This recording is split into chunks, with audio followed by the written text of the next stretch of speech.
we're constantly looking for the best, most evidence-based intervention, cost efficiency, cost effectiveness. That's cash. I think it is, in fact, one of the most studied humanitarian interventions.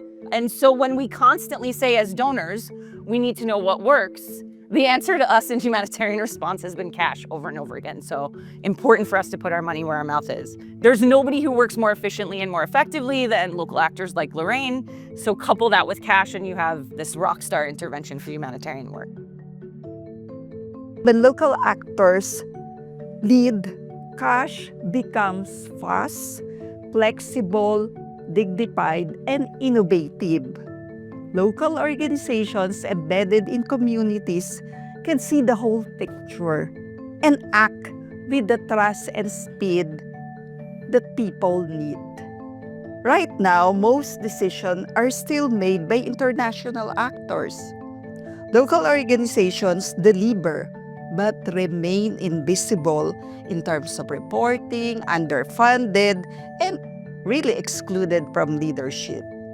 That is that transformation. That is the system saving itself.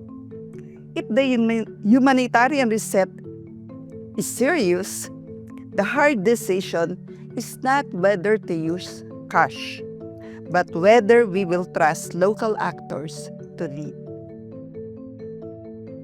The gravity of the moment cannot be underestimated. And we're now heading to the abyss for people in need. And we're now having headwinds for humanitarian work, for international solidarity, for humanitarian diplomacy, and specifically even for humanitarian cash. So we have to talk to the donors. Don't you want your dollar to go further? Use cash.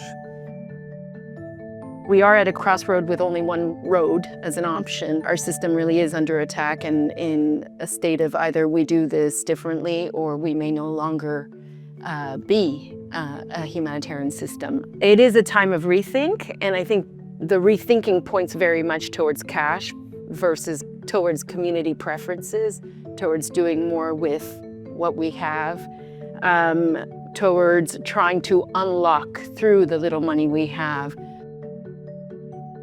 We're talking about one of the most cost-effective interventions, and that's absolutely a case that we need to make. I mean, there's ample evidence base to point out the fact that we can stretch dollars much, much further using cash interventions. But I really want to make sure that we don't stop there. Doing a cash intervention, that's the modality, but it is actually for food security outcomes. It is actually for economic outcomes.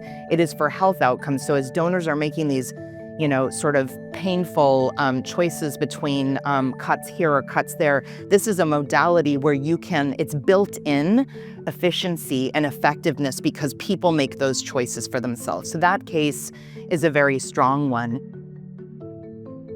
The types of humanitarian crises that we're seeing around the world now are not just at a scale, but at a level of complexity and access challenges. And if anything, that should underline the fact that cash is the mechanism that we should use, not just what people want, but it's actually easier in these contexts, even in the most difficult context.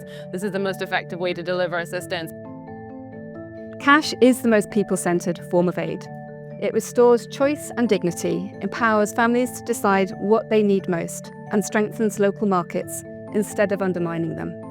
It's faster, more flexible, and up to 40% more efficient than in-kind aid. In a world of rising needs and shrinking budgets, cash is not just smart policy, it is a moral imperative.